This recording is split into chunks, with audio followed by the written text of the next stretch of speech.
Each year, the town and city members of the Connecticut Conference of Municipalities get together for the explicit reason of setting a legislative agenda for the coming year.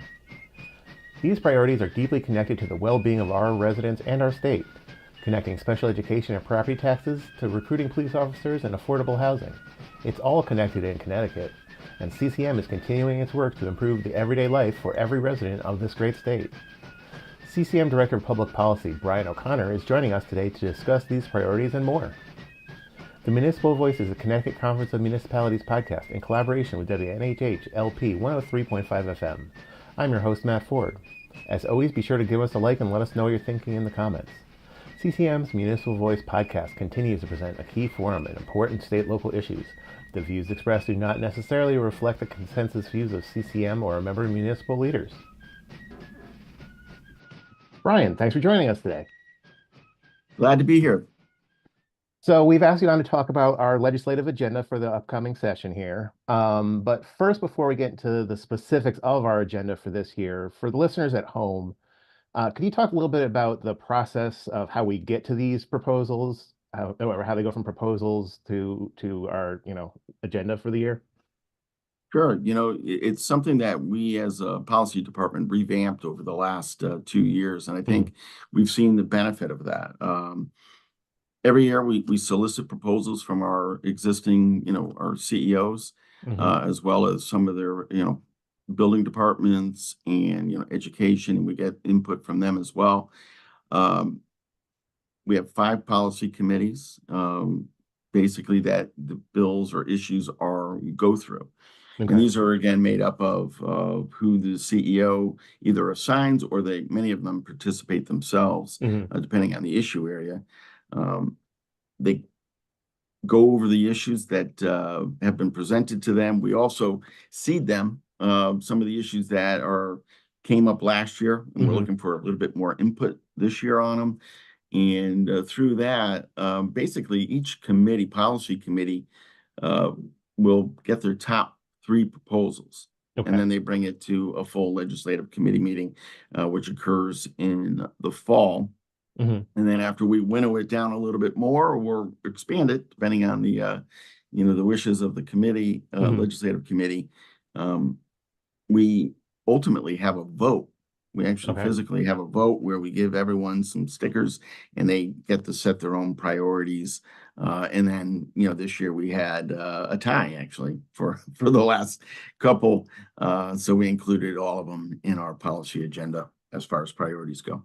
That's cool. That's the voting that takes place at our annual convention, right? Yes, it does. Yes, it does. And it's good because, you get a lot of people, attendance is great. And, you get some further feedback at that meeting as well. Very cool. So getting into all the issues for this year, I think the first one we're going to cover is police officer, firefighter, and EMT recruitment and retention.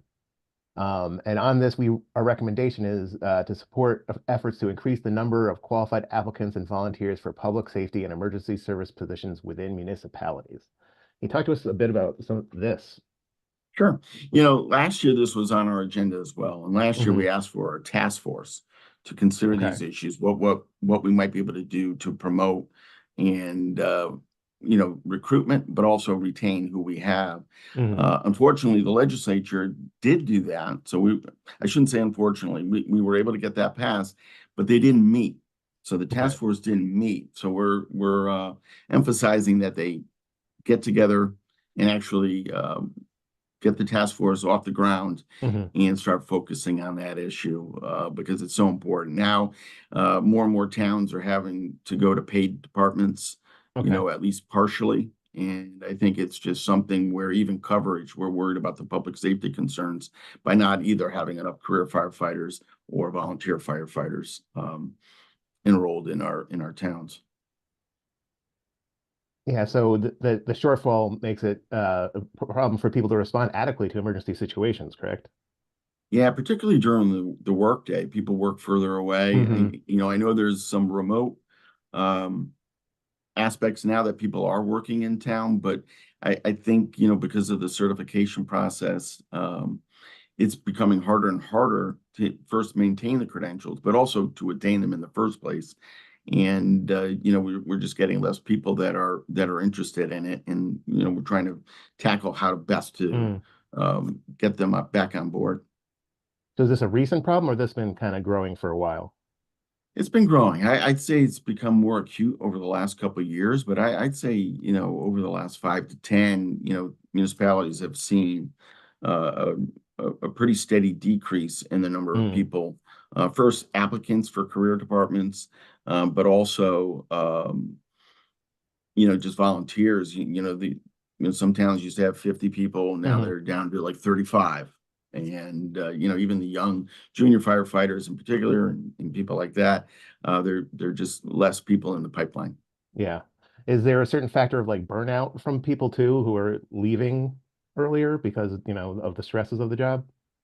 Yeah, I think that's part of it. I think with particularly with police officers, I think Hmm. there's been a lot more stress related situations. Hmm. That many of them are retiring. And again, where they might have in the past had 100 applicants, now they might have 10. Yeah, And, so I think it's something that we want to turn around. definitely. So our second big issue that we wanted to talk about today was trash to energy expansion. What is trash to energy and why do we want to expand it? Yeah. Well, let me paint a little picture. So Okay. Connecticut, we closed the trash to energy plant in Hartford. Okay.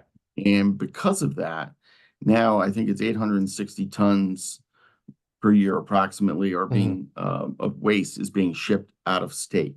Okay. And what this does is this increases the tipping fees because the cost of transport out of state is more Hmm. expensive. And, it's one of those things where we also like to handle our own waste. I Yeah. think, not only principally, but also practically, because eventually a lot of these out of state landfills are, Hmm. they might not accept our waste. And I think that's something that we should be very concerned about. So we've been looking at different initiatives to, reduce the Hmm. waste. I think one of the things that we've been doing, many of our communities anyway, they're starting with the school districts in particular, is trying to get rid of organic waste or food waste, Okay. take that out of the stream. And I think that's like 30% of waste, believe it or not, is food. So that would be So if like a we're able to composting sort of program? yeah, I think that's many towns are starting to do that.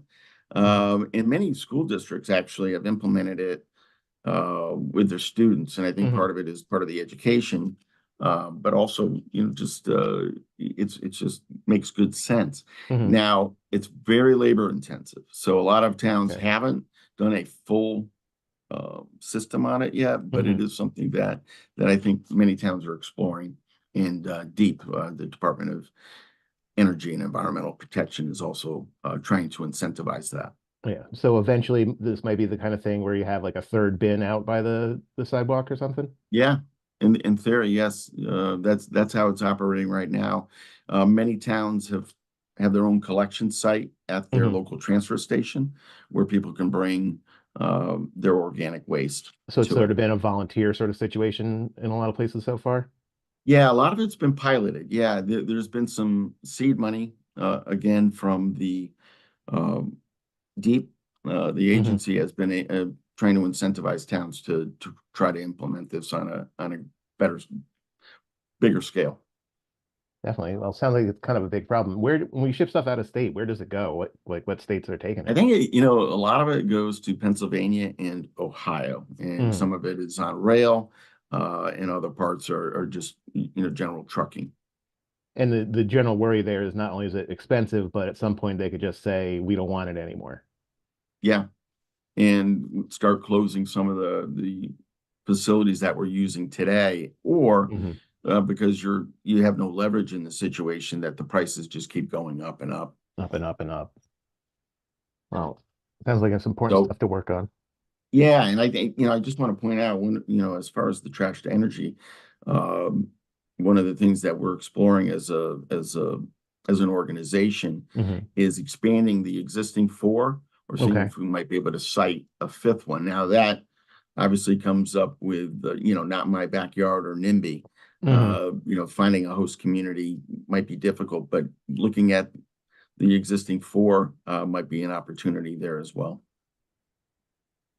Interesting stuff. So our third area of focus that we're looking at is to maintain focus on reducing property taxes, which is one of our perennial sort of issues. But for the people listening at home, why is this something that we have to talk about every year?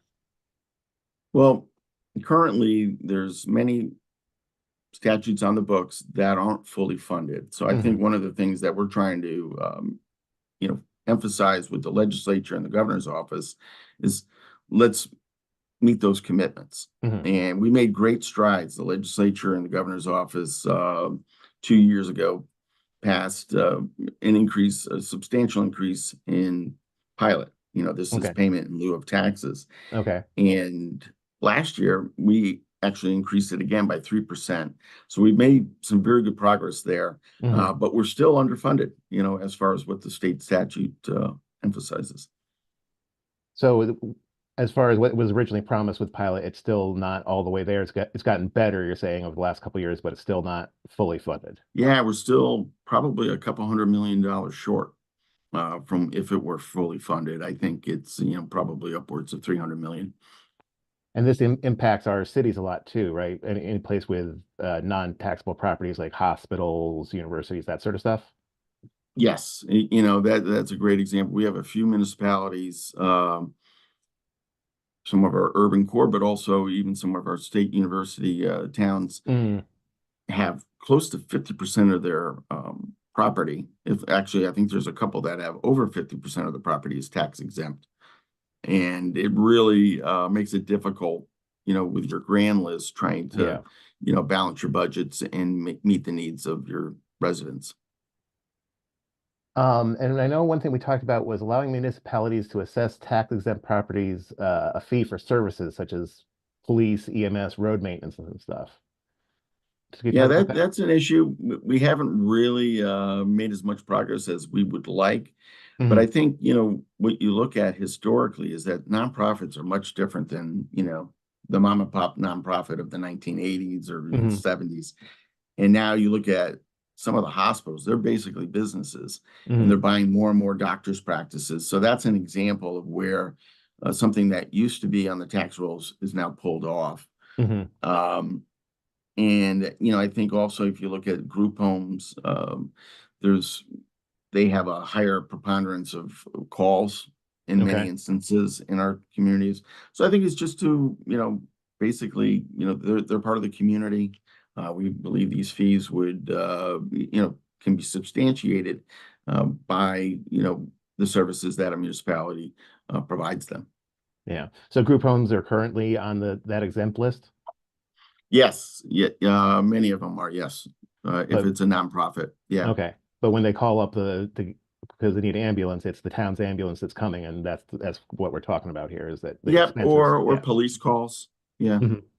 And, everyone, we don't, pull the plow up when we go by your facility. Yeah. We do plow the streets and, I think the fire departments, it's very important that you just have that coverage.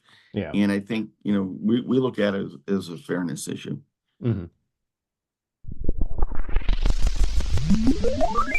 You are listening to the Municipal Voice on WNHH 103.5 FM. Our next issue that we were looking at was increased funding for special education, where we want to increase the current level of state funding for special ed, which is, in our opinion, inadequate. Why is it inadequate, and how can we figure out this problem? Yeah, this is another area where the state's commitment for fully funding special education, the excess cost grant Hmm. for special education, is not fully funded. Again, we made some strides last year. We did get an increase, but again, it's below, and it's not really keeping up with the rising costs of special education. Okay. This is an area where we get a lot of feedback from our municipal leaders, Hmm. basically saying it's outpacing the money that is coming in. And I Okay. think, a couple of our proposals. One is right now, it, you get reimbursed if the cost of the special needs student is above 4.5 times of the average cost of educating a child in your town. Okay. And we're looking to lower that to 2 times. Anything over Hmm. 2 times would be reimbursed by the state. Yes, it's kind of aspirational. It's a big jump. Yeah. It is a lot of money, but I think it is something that we want to stress the importance of. And when we're talking about this, these are big expenses, especially for some of our smaller towns. If they have even just a few students move in or out of town, that can really affect their budget, right? Yeah, and that's actually, one of our other proposals is MBR. This is the minimum budget requirement. So Hmm. basically, whatever you spent last year, you can't go below that. Hmm. And one of our ideas is to allow towns some flexibility again, if a student does move out or age out, that they're able to reduce that expenditure, Hmm. based on the cost of the student that just left the district. Um, and again, it is it a panacea? No, but I think it's also a more accurate reflection of the true costs of providing special education Yeah. within your local school district. And the MBR, does that also come into effect with towns that might have shrinking school populations? Yes, it may, depending on who um, has, left the district, but also the per pupil expenditure. Now, that's another item that we're trying to address and is very important. I think Hmm. we are able to reduce MBR. Let's say if you shut down a school, Hmm. you do get to reduce some of that overhead. Um, the thing that's interesting now is that ECS is more tied to student enrollment. So you are seeing, um, while we were successful last year in maintaining ECS funding for those towns that have Hmm. seen decreasing enrollment, it is an issue going forward that you're going to be paying for students that aren't there. Yeah. Um, so our next issue, not as exciting as the other ones, but increasing tax abatements for affordable housing. Can you talk a little bit about that one? Affordable housing is actually probably one of the key or larger issues that the legislature has been focusing on over the last Hmm. couple of years. And I think a lot of our municipalities are trying to increase affordable housing opportunities. Hmm. And one of the issues that has come up is infrastructure costs, Okay. whether it be water and sewer, but also the fact that many of the developers, when they first conceived of the proposal or project, Hmm. the cost of labor has gone up, the cost of materials have gone up. So Hmm. when the town has given the abatement, um, the amount of money just again hasn't kept up with the market conditions. So I think what we're looking to do is to increase uh, the tax abatements that are available through Hmm. the state. That's interesting. So some of these projects have been going on long enough that the change in cost of materials and whatever is affecting the final bill or whatever it is there. Yeah, I'd say, the last two, because of the inflationary conditions, it has been, a problem. I think actually you've seen a little bit of stabilization on that. So Hmm. hopefully, we'll have better, again, market conditions than we do, than last year. But at Yeah. the same time, the pace of which, those costs have gone up, Hmm. it's only slowed. It hasn't actually going down. It's Yeah. just the increase is going to, the increase is just slower than it had been. And I think, again, we want the tax abatements to reflect what is going on and also to encourage and make it work for the developers to do the affordable housing projects, especially in our downtown centers. Yeah. And that's really the point of these payments is to encourage the building of these affordable housing, right? Yeah. Yeah. In order, when they pencil it down, many developers, they need a certain subsidy because you're taking away some of the market rate. Hmm. So in order for it to work, especially some of the apartment complexes, you need that tax abatement to help alleviate some of the costs that are driving the inaffordability. Yeah. Especially maybe in some of the more higher income towns, the difference might be greater. Yeah, I'd say, it's not even some of the higher income tax. It's basically all municipalities, Okay. if you look at it. Um, there's but I think that's where you're seeing it more, some of our suburban communities. Hmm. Um, so and One of our final big six we were looking at for this year is the retaining of land use officials. We wanted to create some flexibility in state certification processes. Can you talk about, Yeah, what the issue is there and how we would like to kind of address it? yeah. Actually, CCM has been working with the Capital Region COG, Hmm. as well as the State Department of Administrative Services to see if we might be able to address this concern. And I think what it is that there's just less people, again, kind of like with the public safety. Hmm. There's just less people applying. It's harder and harder to get certified. And right now, from what I understand, is you can only do it once a year. It's like in January, Okay. so upcoming. So we're looking again for more flexibility in maintaining your certification, but also attaining it. And how do we best do that? I think the other thing we're looking at is reciprocity Hmm. between different states, that those credentials, if they meet our criteria, that they'd be okay. They wouldn't have Okay. to go through the Connecticut process. And this will help with recruitment. Right Hmm. now, what you're seeing is a lot of our municipalities are just poaching from themselves. Hmm. And, the talent pool, there's just not enough volume in it. Yeah. So one, we can't get the people from the other states because their certification doesn't apply over here. And if we did get them to come over, they might have to wait if it's February till the following January to get their certification here. Yeah. And the building in particular, I want to focus on that a little bit, is that some of the projects where you want to get a sign off or a CO, Hmm. you just might not have enough staff to do it as quickly as maybe the developer would Hmm. like, and it slows projects down. So I think that's one of the things that it has become a big issue for many of our towns. Yeah.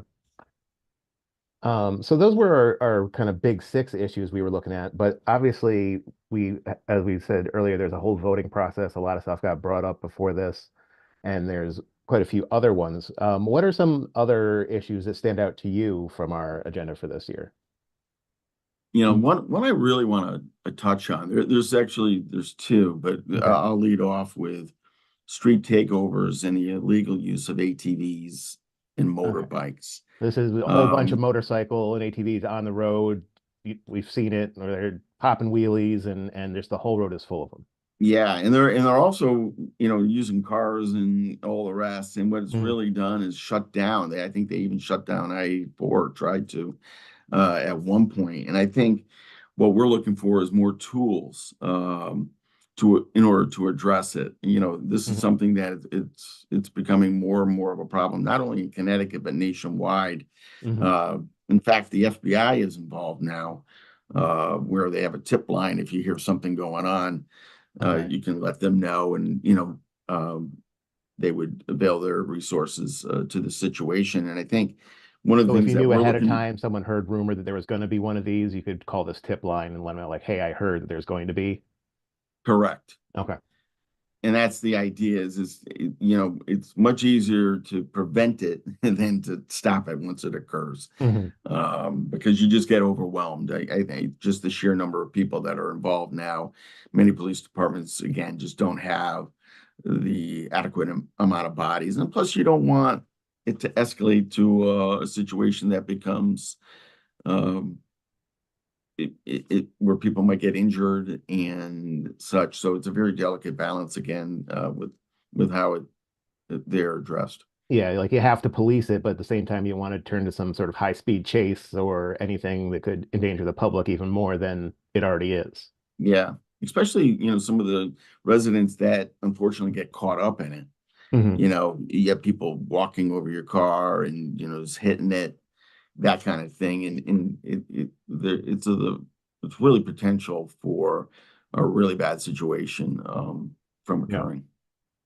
And And I so, think, one of the things I want to go on that. I think, New Haven actually has spearheaded Mayor Elicker, and mhm, along with some of the surrounding first selectmen and women, to see what they might be able to do. They're actually doing a regional approach on it, yeah. where they're putting the regional resources of police uh, in a situation, again, first to prevent it, but if it does occur, how can they have enough enforcement Hmm. and also make the enforcement matter? So one of the things that we're looking to do is to amend the law so that we authorize the Central Infractions Bureau to administer payable violations up to $2,000. Right now, Okay. it's only $250, but many of our communities have, by ordinance, have increased the fines up to $2,000. So we're not Okay. looking to do it for everything, but just these situations with street takeovers and the illegal use of ATVs and motorbikes.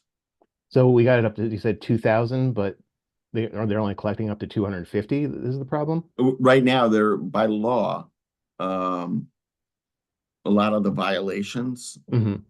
they go through the Central Infractions Bureau. Okay. And what we would say is, but it only goes up to $250. What we're saying is for street takeovers and ATVs, the illegal use of, that it goes up for those situations up to 2,000, that they'll Hmm. be able to handle and administer it. Right now, it's just up to the municipality to do it. And it just makes it a more seamless process. Right. So the idea is to really give those fines some real teeth to really discourage this behavior. Correct.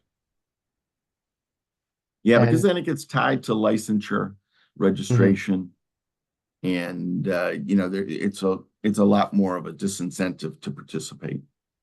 250, they might just be like, all right, it's part of the cost of doing this and pay it off, but 2,000 might be enough to make people really pause and Correct. reconsider. Yeah.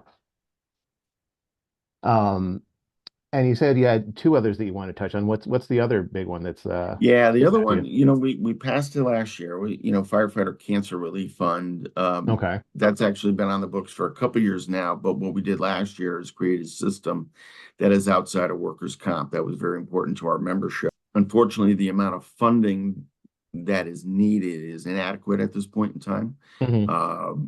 Again, we thank the legislature for putting a pot of money into the fund, but there's no sustainable revenue. And I think that's one Okay. of the things that we're going to focus on is getting a sustainable revenue source. Um, Many of our members and maybe some of our listeners and watchers uh, will know that we actually put something on the books back in 2016 that Hmm. had a charge on a cell phone bill, but because we didn't specify that it be tied to the Cancer Relief Fund, the federal government Hmm. actually deemed that it was illegal, that we couldn't do it. Okay. So I So, think that's one of the areas that we'll look at. I think the other thing as well is with some of the PFAS lawsuits, Connecticut is anticipating mhm. receiving money. A lot of our turnout gear for firefighters in particular uh, has PFAS in it. Yeah. And PFAS And is so it's the chemical that doesn't go away. What's the problems with it? forever chemical. It's a Yeah, forever it doesn't chemical. Yeah. break down. Okay. And it's been deemed to cause cancer, Okay. so that's one of the areas that to help alleviate that, maybe some of the funding can be used for the Cancer Relief Fund for firefighters because they Yeah. they have to wear this gear, and I don't think there's an alternative yet um, for for the turnout gear in fire prevention. Trying to protect the firefighters when they go into a fire. Yeah. Well, that all sounds like important stuff. Brian, Yeah. thanks so much for talking with us today, and good luck in this session. Well, thank you very much. It's a short session, but it's the same amount of work, just in less time. Well, good luck, Brian. Thanks a lot. I appreciate it, Matthew. We'd like to thank our guest, Brian O'Connor, and our members for the important work they do. The Municipal Voice is a co-production by CCM and WNHH 103.5 FM. Christopher Gilson is our producer, Harry Draws is on the boards, and I'm Matt Ford, your host. Be sure to check out our Facebook page and give us a like, and watch out for our CCM chat series on our YouTube page.